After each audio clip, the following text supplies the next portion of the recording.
Welcome to Real Talk Christian Podcast, where we drink coffee and have real conversations on faith, culture, and society. This is Mark Hyde and Chris Fuller. And on today's episode of Real Talk Christian, we are talking about human dignity and something called Personhood Theory, and how your view of when someone becomes a human being can change what you believe about everything. Fuller, you ready? Let's go. Let's go.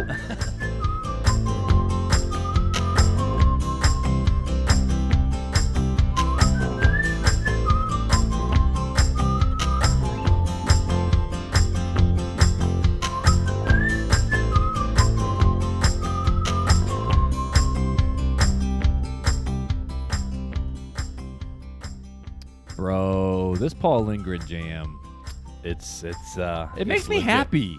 It makes me gets happy. stuck in my head every time I listen to it. It's like the rest of the day, it's just see, it's already so. It's happy. It's joyful. It is like it was meant to be. Like it was written to be joyful. No way. Yes, the name of that song is called Joy, coming out on the Fruits of the Spirit album by Paul Lindgren. Okay, so has Paul talked about, has he even, I mean, I know he's been working on the other tracks, but has he given you any? It's a secret. Paul only gives me snidbits every, 6 months of stuff, and he never gives me anything, really good. Yeah, because he likes it to be a surprise. So it's top secret. Is Paul one of those guys where it's almost like it's his baby so much that he doesn't want anyone to see it? So he keeps it in until he feels like it's time to Paul is unleash it on the world. Paul is very critical of his music. He's very critical of his music, and so until he believes that it's there, he doesn't like people to listen to it. What about his wife though? Oh, I'm sure she knows. So, well, obviously because she's hearing it, but you ready for this? I'm actually Facebook messaging Paul right now. Oh no! Because I'm curious. So we're gonna go. Hey, Paul, we are live on the podcast right now and are talking about your new music project. Just curious if you've written any other tracks yet. Love you. Bye. Boop. All right, we'll see what he says. All right. So that was the weirdest. People are probably like, "What on earth?" And I tagged you in it too, so make sure you get it. But either way, so if you normally we talk about supporting us, but let's be honest though, there's a lot of music friends that we've made. Well, we have 4 people that we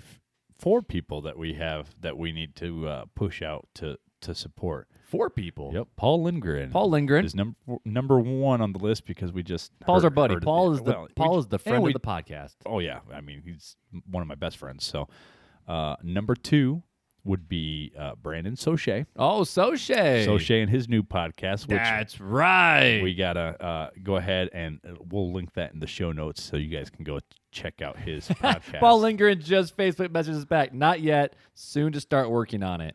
Is that soon to start? Because so Paul, we just want to let you know that we're reading. I mean, obviously you're probably hearing it now because he's a faithful listener of the podcast. But yeah, we are reading and typing at the same time. We really are. Man, it's very hard because I have a very hard time you can't focus. I don't multitask. I'll continue to talk. You continue talking while I talk with So, Paul. yeah. Here it is. Okay, Abba Father is the name that's of right, Soche's Abba podcast. Father. So Abba Father podcast. We'll put that in the show notes. So we'll put Paul Lindgren let's put the link for his music, which we always do in our show notes. We'll put the one for Abba Father for Brandon Soche. Yep. The next one is the Dudes and Dads podcast, which if you remember back from a couple weeks ago, we went ahead and did a mashup with the Dudes and Dads. Yep. And you can go check them out. And they recorded an episode with us for their show. Right. And we recorded an episode. And it was really fun on our their show. On their episode, too. It was really fun. So if you want to hear that, because it's totally different from what our show was. And we were the ones being interviewed, and I was hyped up on caffeine, and it was not a good time. Yeah. It was it was a really It was good hilarious. time. But anyways, go check that out on their Dudes and Dads podcast. And last but not least, Mr. John Tibbs. John Tibbs. And if you guys don't know who John Tibbs is after this long, and however many times we've mentioned him since we had the conversation with them, go check his music out on Spotify, iTunes, and every other platform. And the Patreon page, too, that he has. Because if you sign up for it, he gives you the music ahead of time. And if you're going to be in the Midwest, Iowa, Ohio area, check out his touring schedule. He's touring with I Am They. He's touring with I Am They, which bro. is awesome, like, because that's one of my favorite groups too. Dude, so. I love him. And Yeah. he fits that vibe, that hipster totally. vibe, dude. So He's not a hipster vibe. It's a folky I still vibe. think Folky country. you and me. I mean, he's coming to Indiana. He's actually going to be really close here in the next little bit. Chipotle. Chipotle going down. If you don't know what we're talking about, go back and listen to that last episode. But we need to go travel to Dayton, Ohio, bro, to go hear I Am They and John Tibbs. I think that would be dope. You get it past my wife, and you set up something for her, and she might let me Because go. she would need to come with us if that was going to happen. Yeah, because I Am They is one of her favorite groups. So we can get a hotel room. So we would have to, we'd have to Stay overnight arrange probably, unless we just want to babysitters. drive through the whole night. Yeah, we'd probably just drive I back. got but teenagers, bro. I got like 45 of them. We can figure something out. I'm scared. No, I trust Jess Lay and Kara and Cassidy. I trust all them. So Anyways, I don't trust Eli with my kids alone. But because Eli forgets they exist. No, I'm totally kidding. Eli's actually Eli's a really good babysitter too. But either way, we're not here to talk about babysitters. We're here to talk about something, a word that you don't even know. human dignity and personhood theory. Okay, that's your question. Never heard of this in my life. And I did not either. So I actually brought the book with me here. I'm going to hand it to you. Love Thy Body. Have I showed you this book before? No, Nancy Pierce. Nancy Pierce. So I love Nancy Piercy's writing. She is for lack of a better word, a very bright mind in the ethics space for Christianity. Robert George from Princeton University writes, liberal secularist ideology rests on a mistake, and Nancy Piercy, in her terrific new book, puts her finger right on it. In embracing abortion, euthanasia, homosexual conduct and relationships, transgenderism, and the like, liberal secularism is philosophy as well as theological untenable. He's from Princeton. I so have he's gonna use big no words. clue what he just said. But so I am even more confused now than from the beginning of the It's a podcast. pretty dope cover, though, isn't it? So the way Mark and I like to do podcasts, by the way, is like we record 2 a night, and one of us writes one, and one of us writes the other, and that way it's like a real conversation. Yep. That way, one of us doesn't know anything about the subject, and the other person does like the research or whatever and gets stuff around to it. So this is the one that Mark wrote. So I have no clue, and I purposely not have read it. So it's a nice and organic conversation. And I'm gonna teach you a little bit tonight. So- I'm gonna teach you a little bit, and this is something I was hoping to get Soche on the episode But about. you always know when you start throwing new stuff at me, I am very pessimistic about it. Yes, you are every time. And then so Janelle always agrees with me, and then it's a good time. we'll see what happens. So, but this is Let's so this whole idea of personhood theory I got from this book, Love Thy Body, and it was one of those books that I was talking to Soche about because Soche read. He goes, dude, you have to read this book. And I'm like, well, that's cool. I don't read books, so I get them on Audible. Right. So I got the Audible book, and holy crap, I need to own this book. Right. And then I was talking with a teenager and gave her my copy, and then I bought a new copy for myself because this book is amazing because rather than take the issues at face value of let's talk about just abortion or transgenderism or homosexuality or euthanasia, instead of going at them as topics, she actually has she raises the level of conversation. If you know Francis Schaeffer, which do you know Francis Schaeffer at all? No. He is a very bright mind. I think you would enjoy his readings. He's a bit of a hippie, kind of like you. So he writes some fun stuff. Wait a second. Why am I considered a hippie? Because you just do your thing, bro. You don't care what people think. You do your thing. Do what you got to do. And you're an independent-minded thinker, put it that way. You don't just drink the Kool-Aid. But the Kool-Aid's good. You don't drink the Kool-Aid. I don't drink But either way, Francis Schaeffer, he has this whole idea of the upper story room or the lower story and having those whole conversations of raising the level of conversation. That's what he likes to do. So that's what she does in this book. And the idea behind it is based on you can just leave it down there. Based on your answer of personhood theory, it will actually answer what you believe on its own. So let me ask you this. How many scriptures are in this book? At the beginning, a lot when she's setting the stage. And then it goes to psychology? No, actually. So That was a question, by the way, for if people couldn't tell that sometimes people have a hard time No, that's a question. No, so, but I want to talk less about the book because it goes into that and more of just that was more so the book set the stage for this idea of personhood theory, and in the personhood theory, which I wasn't even going to get to this yet, is all about when does someone become a person and when does someone stop becoming a person. And obviously Christians, we have answers for that, but the world, that's where the fight comes in terms of because. For abortion, they talk about, okay, so when does a person become a baby? Because a human has rights, value, purpose, and all these different things. But if it's not a human rights, it's not a person yet. So therefore, it has no rights. So that's the conversation. Right. But before we even jump into that, I want to at least set some ground definition so we're on the same page. Okay, go for it. Is that good? Is that good? Is that okay? So don't bore our listeners, though. No, so make it exciting. This won't be as boring as the Enneagram.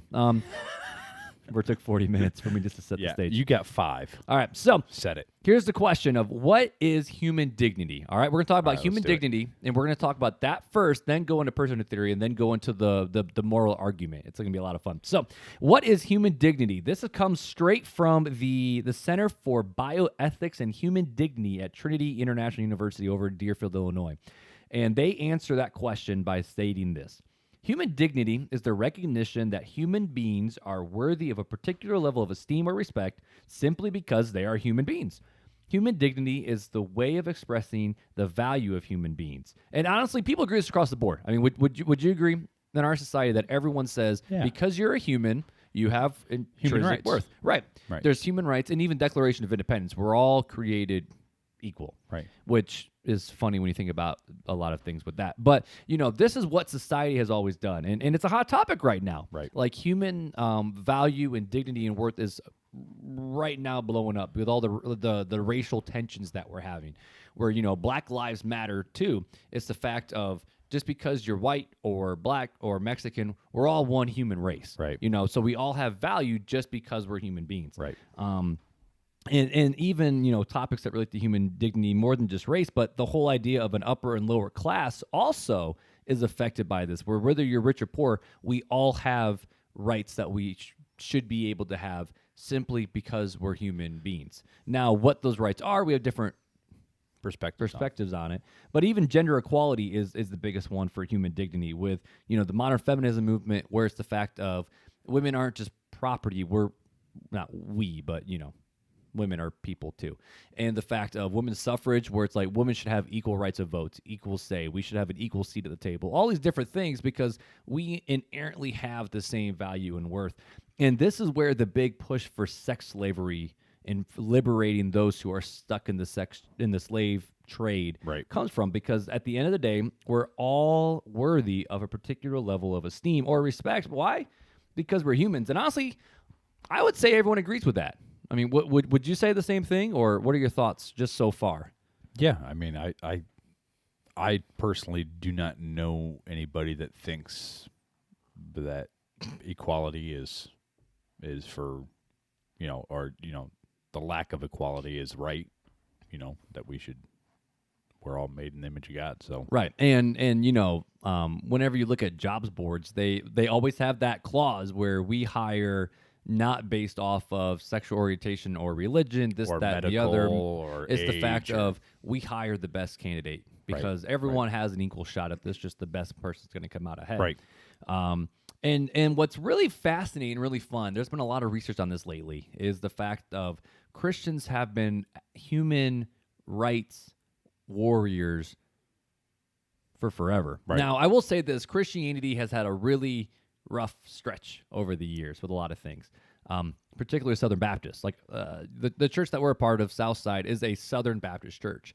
And where Southern Baptists came from is the fact of they disagreed with the people in the North on slavery. Let me clarify something here, though. Okay. Christianity, Christ followers, the believers, followers of the way. Right. Yep. Is different than a religious organization such as the Southern Baptist Convention. Correct. So, Christendom. The Bible agrees that we're all made in the image of God. Correct. Yeah, Genesis 1:27. There's just been some misinterpretations on different sects. Ways that works out. Right. Just like Crusades back in the back way on back medieval days. Right, So, definitely. And it's anyways, more the go fact of, but when you look at when Christianity was first formed with the Judeo-Christian values, who are the ones that started the hospitals and the higher learning educations Right. and orphanages, and who are the ones that were rescuing the girls left on the street because Romans didn't want that, or there was too many kids, so they were just trying to kill kids? Who were the ones that were saving everybody? Who took care of the widows and the orphans that couldn't take care of themselves anymore? It was the Christians, the followers of the way. They were the Right. ones stepping up to do this. Why? Because everyone is made in God's image. Right. And so for us as Christians, I mean, why do Christians believe that all humans have worth, value, dignity, and should be shown respect of that? Is very simple. It's the fact of we're all made in God's image. And where does that come from? Genesis 1:27. So right at creation, at the very beginning. And so it's kind of fascinating that, the Judeo-Christian value of human rights and human dignity Was from the beginning of our time. it's interwoven in creation, dude. Right. Like when God created it, he created humans with separate from creation. I mean, it's separate from the rest of creation and all these different things. So right off the bat with human dignity, And I just want to throw out here, I'm in preaching mode, bro, so feel free to slow me down, all right, I'm going to slow you down, or else we're only going to have like a 15-minute podcast. which will be fun. Human equality is different than human-animal equality. Okay, what do you mean by that? So we have a lot of, maybe not people that listen to us, but in society, there's a lot of animal rights activists. Oh right? my good. Yeah, tons. Absolutely tons, dude. It's a huge movement. Has been. Save the sea turtles. Which is fine. We're supposed to take care of the planet that God has given Well, we to were us. called to be stewards of that. Stewards, but we're also called to have dominion, and there's a difference. We have a soul. Right. Humans have a soul, so the humans and animals are not equal. I just wanted to clarify that before we move on, since we're talking about the beginning of creation. Yeah. Well, let's park here for a little bit. Let's park here and chat. Let's park here and chat. Put it in park. So it's like, because I firmly believe that which we talked about faith and science a few episodes ago. Yep. But I believe firmly, that was episode 29. Episode 29. Go back. bro, and listen to normally it. I'm the ones pulling facts out of my butt, but look Boom. at you go. Let me just do the Sochet, shoot the devil. The finger guns. Nobody finger can see us guns. because we don't have video yet, but yeah. That's so safe. We love you, Sochet. But I firmly believe, but what you view or how you understand creation, what you believe about creation, shows how you view God. Right. But more than that, just how we even perceive the world to work.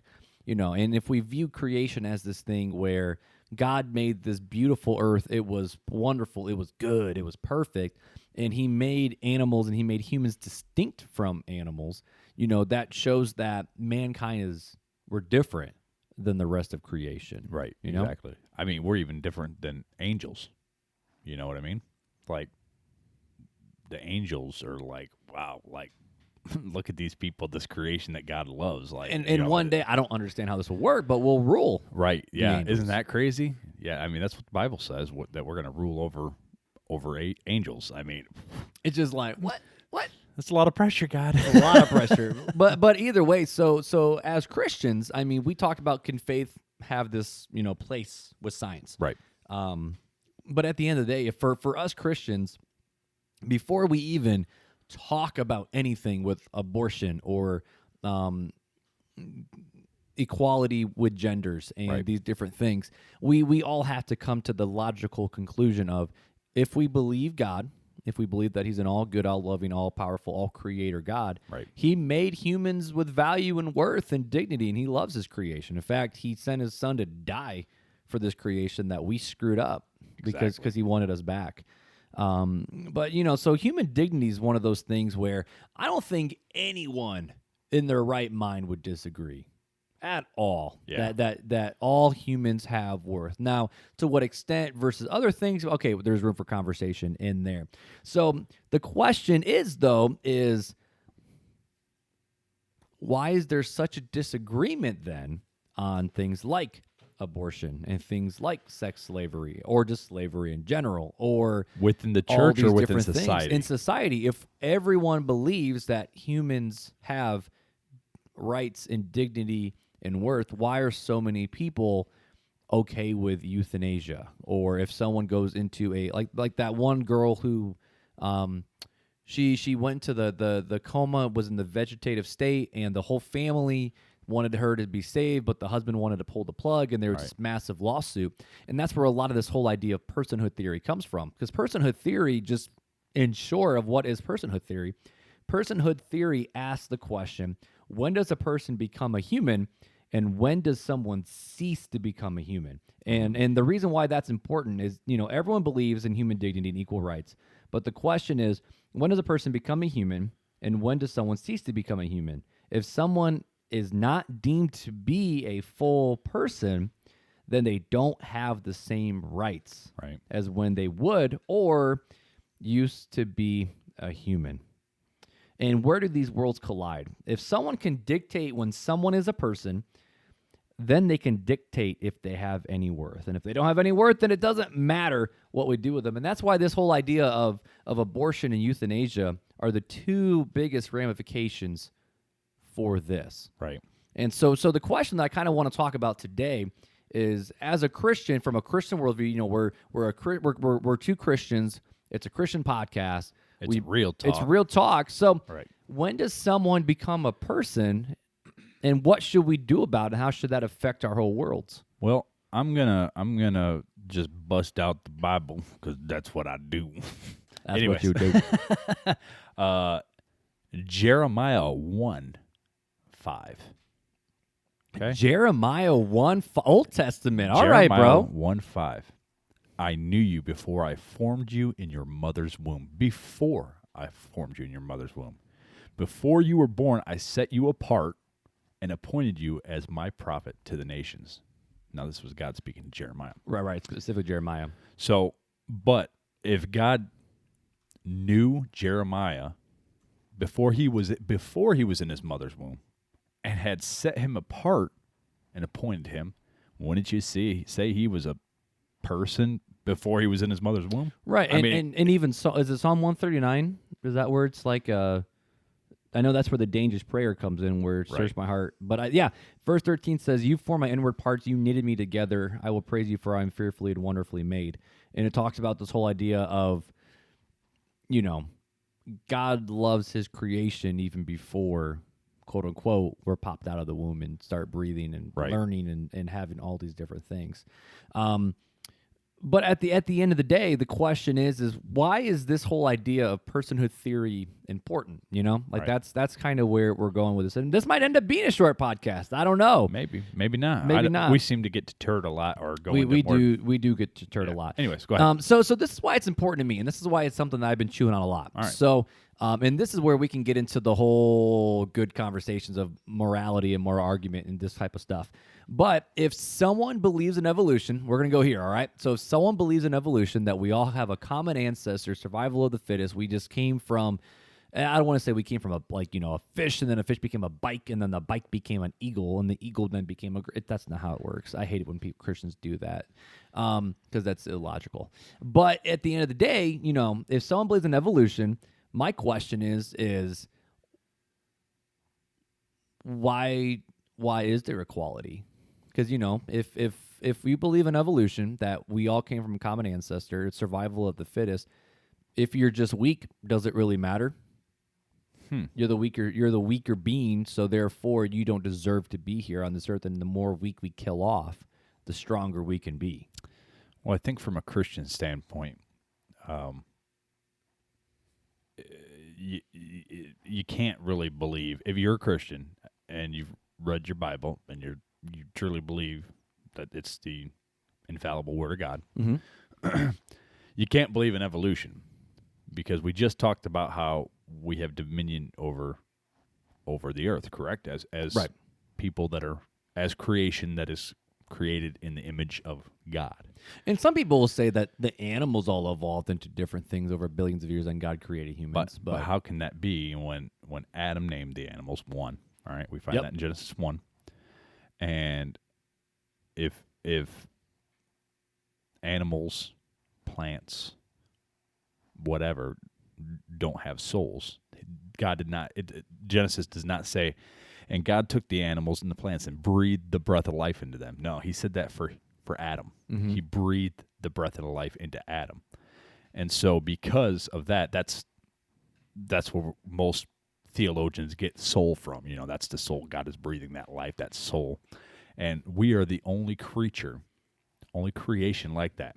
It does not say that God breathed the breath of life into a molecule, which turned into a tadpole, which turned into a frog, which turned into a whatever, down the road. And so for me, I just biblically cannot see, how evolution could be correct. Now, the equality comes in is that God says, and we're going to create man in our image. Yep. Right?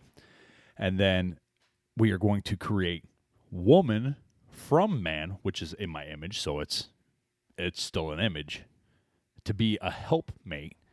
And so this is where the equality stays. It's not to be a slave or a servant, women's rights. It's to be a helpmate. It's a partnership. And so that's where that equality comes in. Yeah, exactly.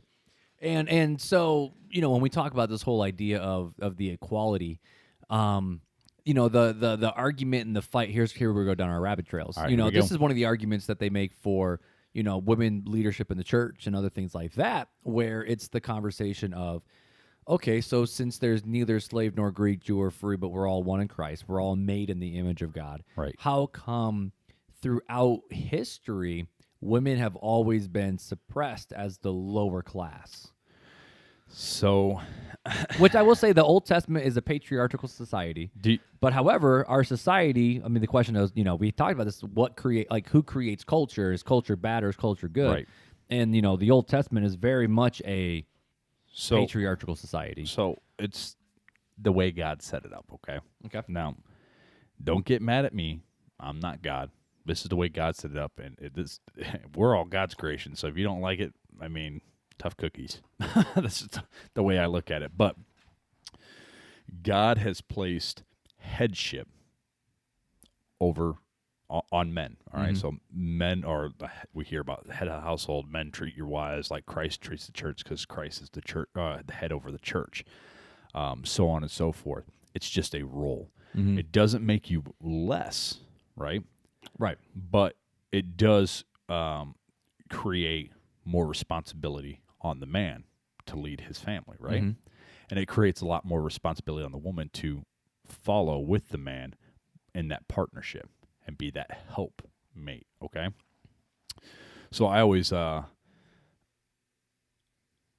personally think about it in a way of it's God took two parts of his personality, right? Okay, two parts of his personality. Okay, so if you think about men and women, right? Typically, scientifically, men are more logical thinkers, right? As a whole, this is what scientific people say, right? Okay. Well, scientifically, yeah, we're different. So we tend to be more not as emotionally caring, but more logically thinking, right? Typically, I'm not saying it. I'm not throwing a blanket statement and saying it's everybody. Just saying, typically. And not saying that that's a bad thing either. No. And then typically, and I'm going to explain this a little bit more, okay? But typically, women are more emotionally caring, just like children. This is why. That's why normally mothers are nurturers. Right, exactly. So, and dads are rub some dirt on it. Yeah, put some dirt on it, walk it off. Anyways, so the way I look at it is that God did not just create Adam in his image, but he created Adam and then Eve in his image, right? And breathed the breath of life into him.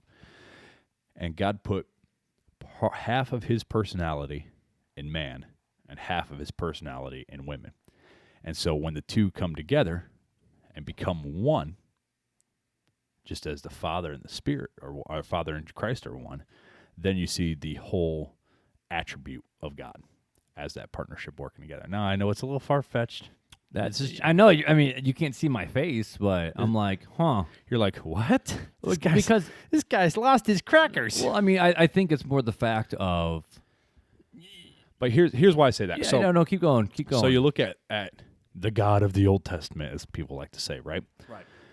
He was very let's just say He's what you think of when you think of like the old school mythical gods. right, exactly. Jealous, vengeful, kill Right. everybody. Right, yeah, exactly. Yeah. You better obey or perish. Turn or burn. Listen to the previous From the episode. previous episode. Yep. But and then you see the God of the New Testament who sent his son to die on the cross to save us from our sin, that loving, that caring, that nurturing side. But they're both the same God. Right. Right? So there's two different, so you see that the Old Testament side of God and you see the New Testament side of God. And I believe that... So are you saying the gods are different? The God of the Old Testament is different from the God of the New Testament? No, I'm saying the God is the same. Same God. Okay. Displaying two different attributes of himself. Just like when a man and a wife come together in a marriage, right? Just like when Christ and the church come together in similar fashion. Mm-hmm. You see the full attribute of God. That's why if they work together, if the marriage is good, the man can do the things God calls him to as the wife helps him, and you see that full attribute of love, of leadership, of caring, of logic. You see it all wrapped up into one. Yeah. I'm going to chase this rabbit a little bit. All right, so chase it. for you as a husband, as a father, Right. You and Janelle are different. Oh, yeah. Completely different. We all like Janelle better. Exactly. Sorry, buddy. I tell you, I agree with you. I don't even like myself as much as Janelle. I like Janelle, so I'm just saying. I mean, I'm glad you like your wife. I'm glad you like your wife. But what are ways that you show Janelle that she, has that equal value and worth and dignity? We're going dudes and dads style on this one. Oh, so boy, rapid fire. Before we go into the personhood theory and why Christians should care about that, what are ways that you, as a husband and as a father, show that equal worth and value to your wife? Yeah, so I'll give a small example, and it's crazy that I just came up with it off the top of my head because I wasn't expecting this question. Yeah, this was just off the cuff, man. Yeah, and see, and that's it. All these notes that you see, dude, were just set up for this. Right. So Go ahead. My wife Janelle, I think about our financial our finances. Okay. All right. So Okay. just last night, all right, we get my paycheck, whatever. It's not my money, it's our money. That's the way I look at it. That's the way she looks at it. And we sit down and we do the budget. And if we have any extra, it's okay, let's come together and let's talk about how we will spend this extra money. Do we pay off this bill? Do we pay off that bill? But it's that equal ownership of that budget. All right. And that's just a small example of that my wife has just as much say in our finances as I do.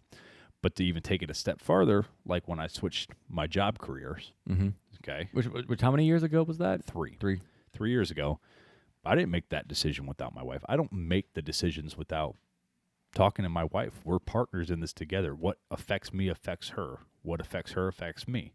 It's part of that companionship together. Same way what we do as a church affects Christ, whether it hurts Christ, whether we hurt that relationship between us and Christ. Now Christ never does anything, so it's usually all on our end, whether we hurt our relationship with Christ. But we know that when we do sins, he doesn't like it. And you got to think as a father or as a bridegroom that would have to hurt him. But yeah, that's just some. So and this is, I mean, this next question that pops into my head is one that I don't know if we can necessarily answer. But there's so many people in church, even right now, where the wife is basically a doormat. Yeah. Like we back at the church that we were at back in Northwest Indiana, the Hiles Anderson, the joke was always, I mean, the women were just wallflowers. They had their faces pretty. They just sat there. They had babies. They cooked, in the kitchen, barefooted and pregnant. And that's it. That's all a wife was good for, was to raise, good Christian kids. And that's it. The man does everything he wants. So why do you think us as a culture, as a Christian culture, has this view that women should just be doormats? And even though God loves us both, men are better. If that makes sense. I can say that I think that men throughout history have misinterpreted what God said to Adam and Eve after the fall. Okay. So God told Adam that he'd work the ground, right? Right. Until he died. I mean, obviously, From the sweat of your brow. right. Yeah. And that women would have to bear the pain of childbirth, right? That was the curse. Those were the curses. So the guy's thinking, well, I just got to work, but, she's just meant to have babies. That's the way they read into it. Well, she's just got to have babies, and that's not the way it is at all, and that's not the way God intended it to be. They were, if you look and really study Adam and Eve in the garden, right? Right. They were partners. I mean, they took care of the Garden of Eden together. It doesn't say that Adam directed Eve around. And it doesn't say Eve. No, they were partners. I mean, even the Right. Bible says a helpmate, which Right. doesn't mean a slave, a servant. It's a right-hand partnership. It's like, all right, so you're working at McDonald's, right? I'm going to make this real simple. Back to McDonald's. All right, so you're working at McDonald's. I got my degree in burgerology. Yeah, your hamburgerology. So there's 2 fryers. Right. So you can't run 2 fryers to fry fries to keep up with orders by yourself. So they get you another employee. That's your helpmate. Right. Same thing.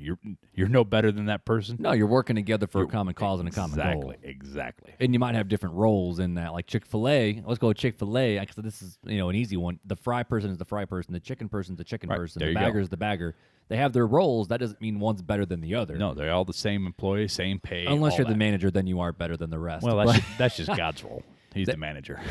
and the owner and the operator Yeah, and the creator. Right. But So that's the kind of way, just to simplify it a little bit, that's how I look at it. Just like you said, Chick-fil-A. So I'm the fry guy, and my wife's the chicken lady. I mean, we're working for the common goal together to put the order out. That's the easiest way to look at it. right. So if we agree with that, I mean, the fact that all humans have value and worth and we're equal in that status. Podcast over.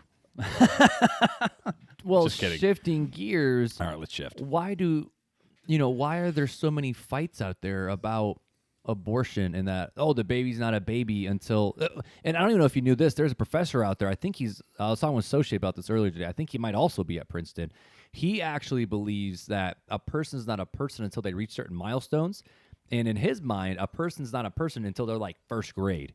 So in other words, my son Elliot, if I just don't think like, he's a waste of space, all this different stuff. He's 4.5. He's not really a person yet. I should be legally allowed to end his life. And I'm like, that made me mad. There's some people out there that do not believe that you're a person until you can be a functioning member of society. Correct. Or like- you have brain waves, or you can talk, or all these different things. Like, So let me ask you this.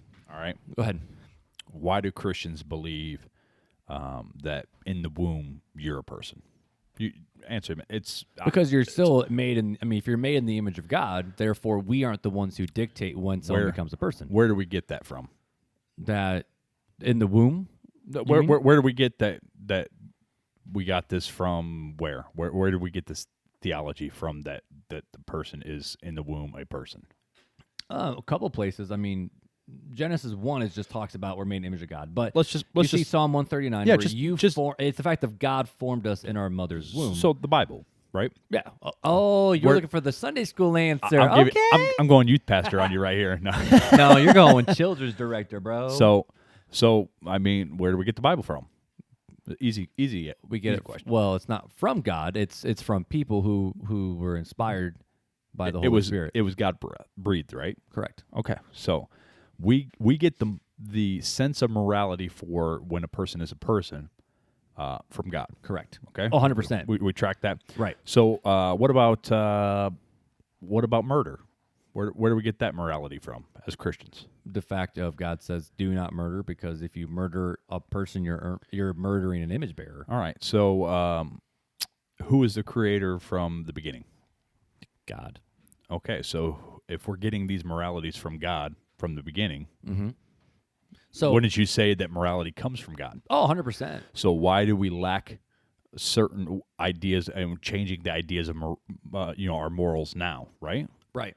Because Right now morality is relative, truth is relative. It's if it's true for you, that's okay. right. So we've lost the morals as a society in a whole, as a world, because of not following God. Right. Same reason why there was slave traders. Same reason why there was mistreatment, even back in the biblical times of servants. Right. It talks about what was it in Timothy? I believe it was in Timothy when they talked about masters treat your servants good. Right. You know? In Ephesians, it was it told slaves to obey your masters as unto the Lord. Right. And I think things get crossed when when men take their own interpretation and don't listen to God anymore. I think back about the Israelites, okay, coming out of Egypt. They had just seen all these plagues hit Egyptians. They had seen a miracle crossing the Red Sea. Moses leaves, and what do? They build a golden calf, but not even thinking But about why? it. They've seen the power of the true God, and yet they're wanting to worship something that's fake. And we even see what they said in Genesis. I don't remember, or no. Exodus. Wow. Genesis. Wow. Come on, Mark. And it was like, we want something that we can see and we can feel and all these different things. So they totally cast God out, even though they just saw the power of God. God had brought them out of slavery, and they were in slavery for, correct me if I'm wrong, 400 years? From time of Joseph to time of Moses, somewhere around in there. Mm-hmm. So God had brought them out of around 400 years of slavery, crossed the Dead Sea. Okay, that's a big thing in itself. Right. Has been feeding them all this stuff, and yet they still turn from God. Right. It's the natural reaction of men to fall back into sin. It's not natural for us anymore since the fall to want to follow God. Mm. And so that's why our morals are where they're at. That's why we think that, hey, I can kill a 10-year-old because they're not a person yet, or whatever you want to, you want to say. And you can, and this is where it gets really scary, because if we start determining what's right, what's wrong, what's morally correct and morally acceptable, we can change anything. So it's like all of a sudden, if someone is mentally handicapped to a certain point, well, they're not a functioning member of society, so therefore they're not a person, and we can end their life. Same with an old person. If you're just laying in your bed and you're bedridden for 10 years, does that mean you cease to be a person? Right. And then this is where it gets really crazy, is if we start choosing what's morally correct or not, then we can't say anything's off the table. So you think of like Hitler killing all the Jews, right? So now Stalin, or or any Castro, other, anybody, and now there are. I don't know how people could say the Holocaust did not exist and it was made up by the U.S. government. Right. Like, are you kidding me right now? Which, I mean, there's actually an argument of how we can believe the New Testament apostles in the same way that we believe the Holocaust, because people lived it and they're like, are you saying my experience, what I went through, was not real? Right. But, okay, so if we chase this rabbit a little bit, we would say, no, it was morally wrong for Hitler to kill Jews. Right. Now, we got dragged into the war because of Japan bombing Pearl Harbor. When you get close to home, we're going to fight. But we were already sending soldiers over to fight in Great Britain's army and give them support against Germany. Yeah, but we entered the war after Pearl Harbor. But what did we do? We wanted to stop the Nazis. We wanted to put an end to it, this crazy regime that was killing people. I mean, it was just morally unacceptable. Right. However, it wasn't just Jews. It was African Americans. It was gay, Christians, everything. Everything. It didn't matter. It was whatever was not a Nazi. Because Hitler was trying to create a pure race. Fun fact. It sounds a little bit similar to Islam, but I'm just saying. Just throwing that out there. We went down that hill. Sorry.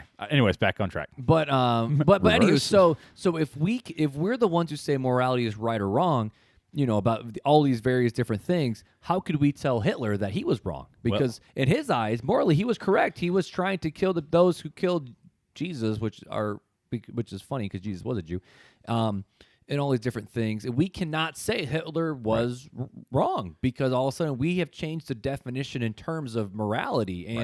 And this is where the argument for morality comes from with apologetics of, without a moral lawgiver, how can there be any morality? Exactly. And then and this is where I come with what you believe about creation is so important to your worldview, because if you believe in evolution, survival of the fittest, well, guess what?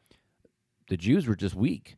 All the people in Russia that were killed, or in communist China, they were just weak. In order for our society to grow and be stronger, they needed to die. No, I want people to be sure I am not saying that. Yes, right. I believe that those people... Yeah. Oh, man, it drives me nuts. But it's more the fact... Mark and I believe that those people, and anybody, all these babies, anybody that is unjustly murdered, we'll call it that, Yeah. the people doing it are destroying God's beloved creation. How dare they? Exactly. 100%. That's what it is. There's a website. I pulled it up real quick. Soche got me onto this. Our boy Soche. Called Abort 73. Okay. And I don't know where the 73 came from, but it's all about abortion awareness. And one of the shirts that they have, which in fact, Soche has this sticker on his guitar case about abortion because, we kill babies. The stats are on the website. Let me pull it up real fast. Nope. Man, yeah, they just have stats like off the wazoo, fast facts about abortion, and it's actually kind of sickening to sit here and actually read all these different things. Like, it's just crazy. But, a lot of people, most of the victims weigh less than an ounce. Virtually all these babies have heartbeats. Right. On average, more than 2,300 human beings are killed by abortion every day in the United States, which we don't have a problem with it, but there's a shirt that they have and a sticker that says, would it bother us more if they used guns? Probably. But logically speaking, it shouldn't. Right. And all these different things. But again, who's setting the morals here? Right, and that's it. It's people that think they know better, but as history has proven, no man has known all knowledge. No. So how do you know? And people will use this argument, and in fact, I'll even put some of these in the show notes, some of these other podcasts I listen to. Finger guns. Sorry.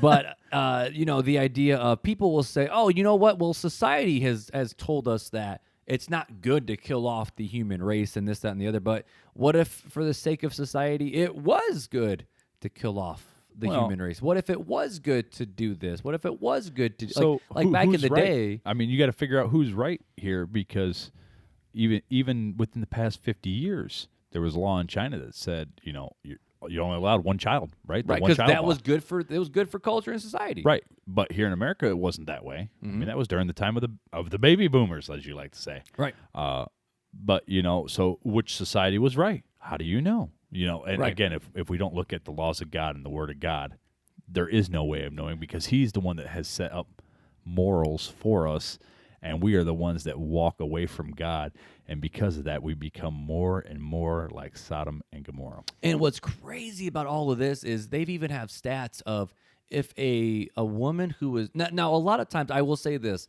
a lot of abortions happen, and not the moms don't always want it. The moms aren't out there trying to do it. It's more the fact of I'm too poor.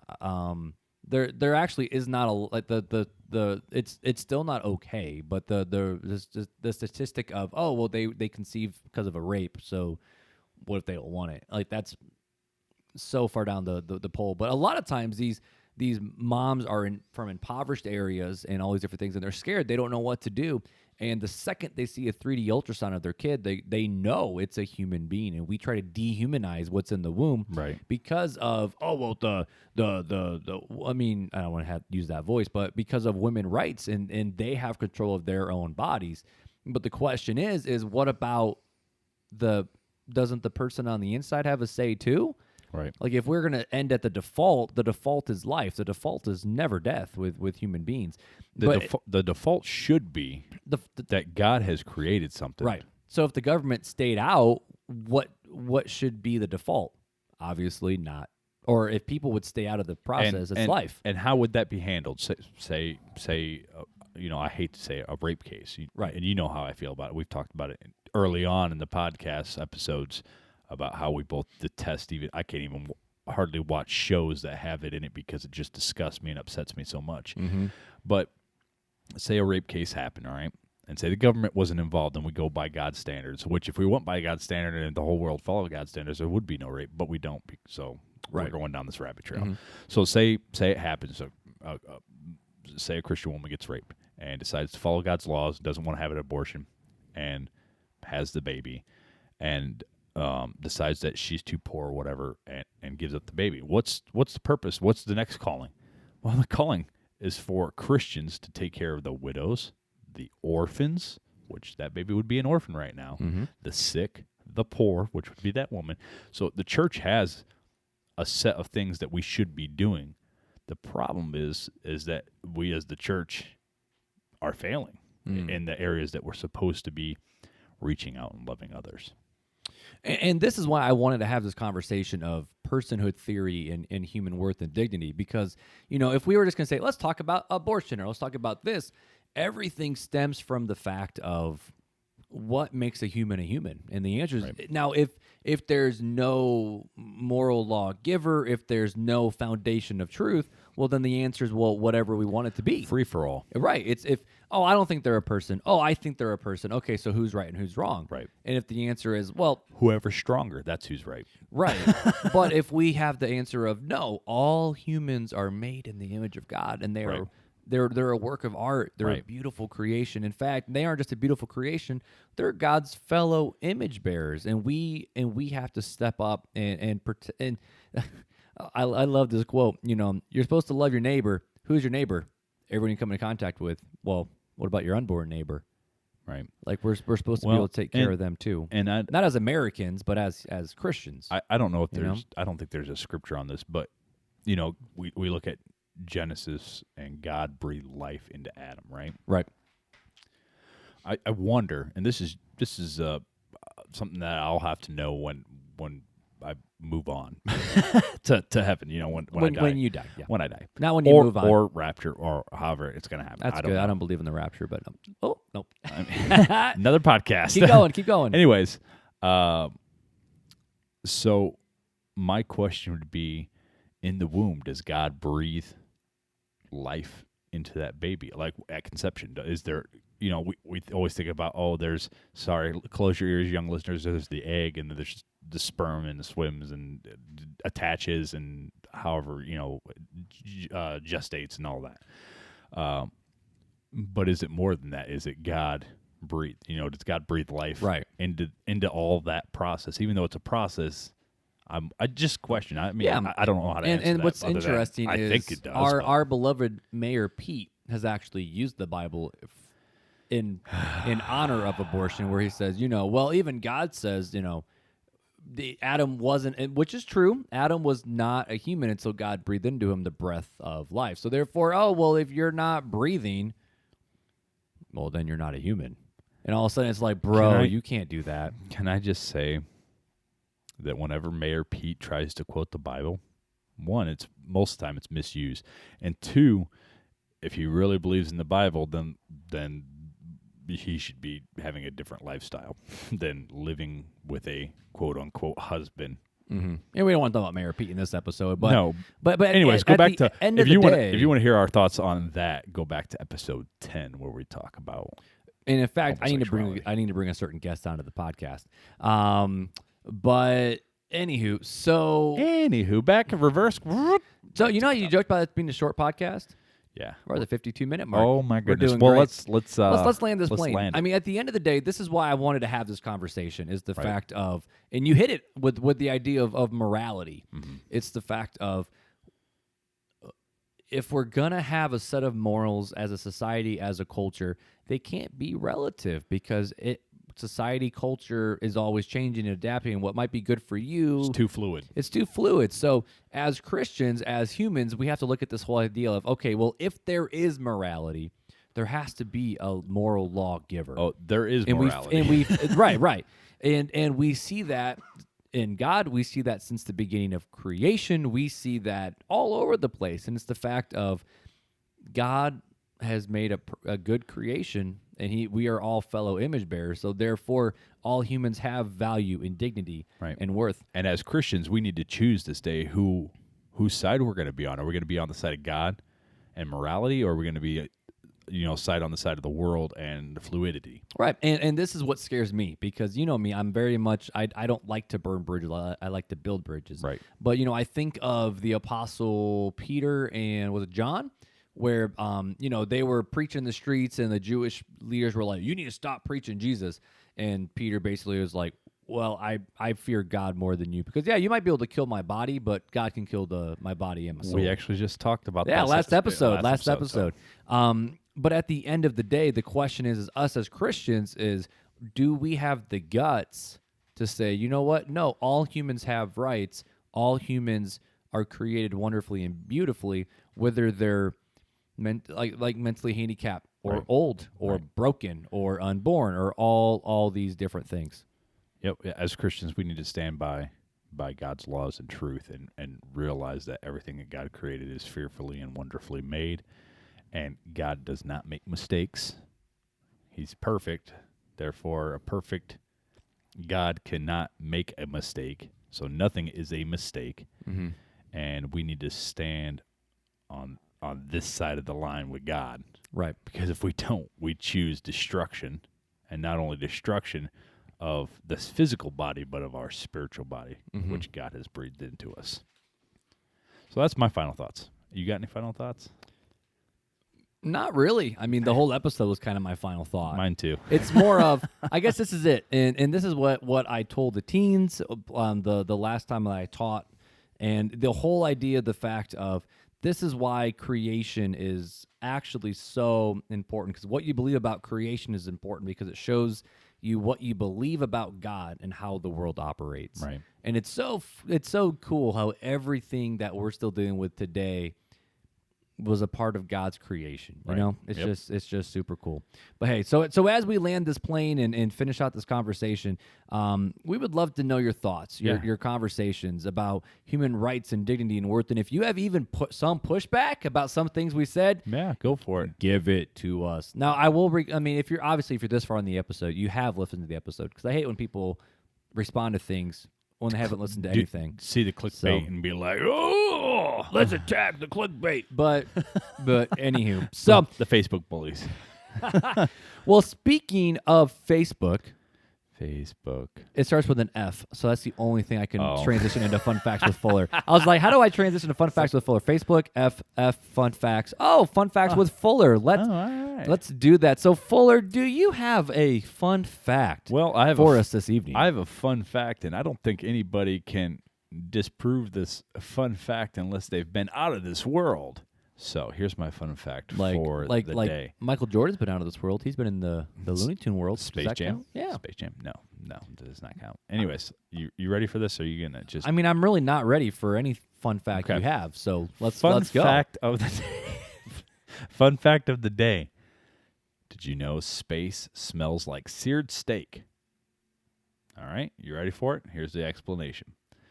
When you see footage of astronauts floating peacefully in space, do you ever wonder what does space smell like? No, I actually don't. I never did until I read this fun fact. Okay. But, well, according to some former astronauts, space does have a distinct odor that hangs around post-spacewalk.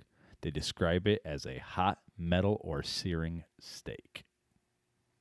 So there's your fun fact of the day. So we have learned that toilets flush in the key of E-flat. E-flat. We've learned that lobsters Pee on themselves to communicate, or pee on others to communicate. Right, yep. We've learned that there's like a bicycle face. The bicycle face we learned with the dudes and the dads. What are some of the older fun facts? I don't even remember some of them. Man, I'd have to go back and look. I don't remember, but I feel like done a lot. we have been blessed with knowledge beyond all comparison because of you, Fuller. There's been a lot of fun facts with been Fuller. a lot of I joke about this, but I feel like I need to make an episode of just fun facts. Remember we did the rapid fire with questions Eli with the teens. With the teens. That was a long time ago. That was I don't know what numbers, 5 and 6 maybe, 4 and 5. Yeah, I don't even remember, dude. No, it was probably like 8 or 9. But Eli came prepped with questions for you, and I was just banging them right out of the park. It was hilarious. But so we do need to make an episode of Fun Facts with Fuller, just a bonus episode. Maybe our listeners would like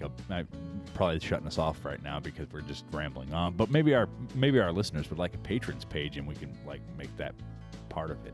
Just saying, like, hey, here's like a Fun Facts with Fuller episode. Thank you. Patrons only. Thank you, and thank you for your business. But I love it. But seriously, man, if you guys want to continue the conversation online, hit us up on Facebook, Instagram, Twitter, email. We would love to keep having these conversations. And if there's a question that you have about faith, culture, and society, hit us up with that too. That'd be dope. That'd be pretty dope. But until next time, friends. Take it easy.